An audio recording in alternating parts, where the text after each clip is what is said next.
Halo sobat, kali ini kita akan menggali lebih dalam tentang dua hewan terkejam di alam ini, hingga mereka pantas mendapatkan predikat sebagai mesin pembunuh di dunia mereka. Langsung saja kita masuk ke dalam pembahasan. Inilah dia, sang mesin pembunuh. Number 1.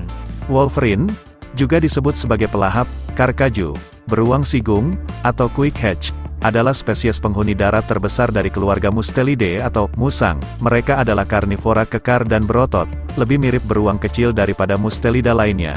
Wolverine adalah hewan soliter, memiliki reputasi keganasan dan kekuatan yang tidak sebanding dengan ukurannya. Dengan kemampuan membunuh mangsa berkali-kali lebih besar dari dirinya, Wolverine adalah hewan kekar dan berotot dengan kaki pendek, kepala lebar dan bulat, mata kecil, dan telinga bulat pendek. Wolverine dewasa berukuran sebesar anjing sedang, laki-laki sebanyak 30% lebih besar dari betina dan bisa 2 kali berat betina. Wolverine memiliki bulu yang tebal, gelap, dan berminyak, membuatnya tahan terhadap embun beku.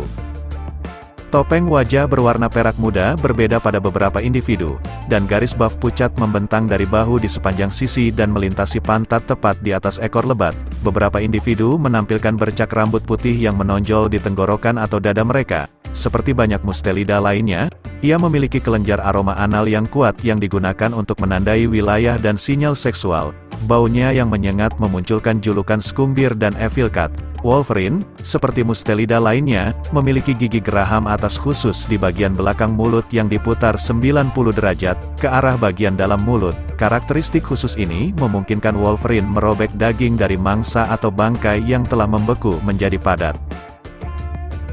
Wolverine adalah pemangsa dan pemulung yang kuat dan serbaguna. Mangsa terutama terdiri dari mamalia kecil hingga sedang. Tetapi Wolverine tercatat membunuh mangsa seperti rusa dewasa yang berkali-kali lebih besar dari dirinya. Spesies mangsa termasuk landak, tupai, berang-berang, marmut, kelinci, tikus, lemming, karibu, rusa roe, rusa berekor putih, rusa bagal, juga domba. Namun predator yang lebih kecil kadang-kadang dimangsa, termasuk martens, dan masih banyak lagi mangsa yang masuk dalam daftar menu si mesin pembunuh satu ini. Gaya makan Wolverine tampak rakus, yang mengarah ke julukan The Glutton. Namun, gaya makan ini diyakini merupakan adaptasi terhadap kelangkaan pangan, terutama di musim dingin. Dipersenjatai dengan rahang yang kuat, cakar yang tajam, dan kulit yang tebal, serigala, seperti kebanyakan Mustelida, sangat kuat untuk ukurannya. Mereka mungkin mempertahankan pembunuhan terhadap predator yang lebih besar atau lebih banyak seperti serigala atau beruang. Persyaratan mereka untuk wilayah yang luas membuat Wolverine berkonflik dengan perkembangan manusia, dan berburu serta menjebak semakin mengurangi jumlah mereka, menyebabkan mereka menghilang dari sebagian besar jangkauan mereka sebelumnya. Upaya untuk membuat mereka dinyatakan sebagai spesies yang terancam punah tidak banyak berhasil. Number 2. Tasmanian Devil atau setan Tasmania adalah pemulung nokturnal yang hanya ditemukan di alam liar Tasmania. Biasanya keluar pada malam hari, sulit untuk melihatnya di alam liar. Ada sejumlah cerita tentang bagaimana setan Tasmania mendapatkan nama dan reputasinya yang ganas. Devil memakan bangkai hewan yang mati. Karena Tasmanian Devil dikenal sebagai pemakan bangkai, ia jarang membunuh dirinya sendiri, dan hampir seluruhnya adalah pemakan daging, mengunyah tulang dan hampir tidak menyisakan apapun kecuali kuku dan tanduk.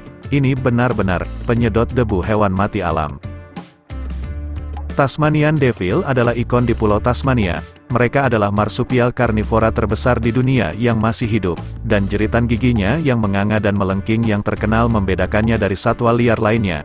Fosil menunjukkan bahwa setan pernah terjadi di daratan Australia di mana diyakini mereka punah sekitar 3.000 tahun yang lalu.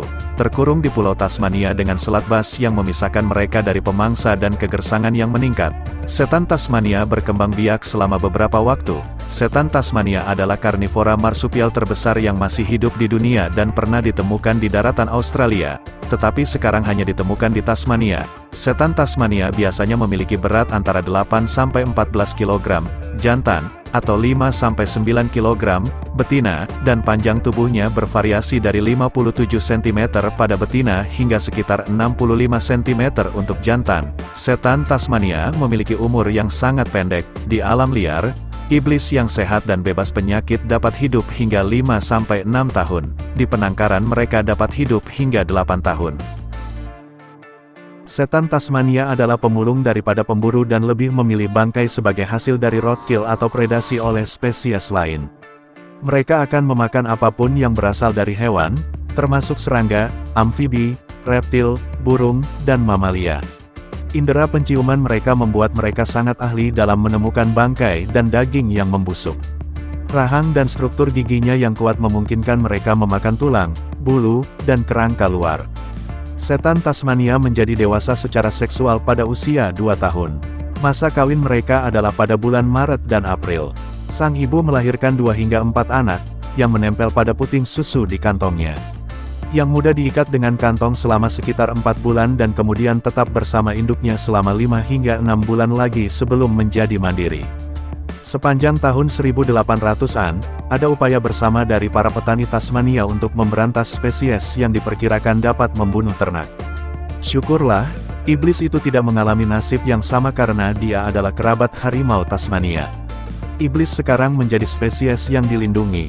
Populasi liar telah hilang dan penyakit ini menyebar dengan cepat tanpa ada tanda-tanda melambat. Lingkungan Tasmania akan menghadapi kerugian besar jika Tasmanian Devil punah.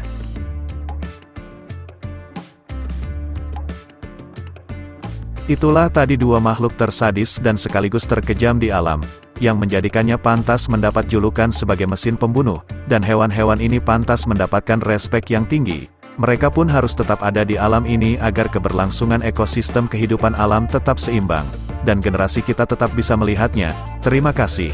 Kawan sudah menonton video ini. Nantikan video-video berikutnya di channel Mengenal Alam. Jangan lupa untuk selalu menjaga dan melestarikan alam ya sobat. Terima kasih. Salam, Mengenal Alam.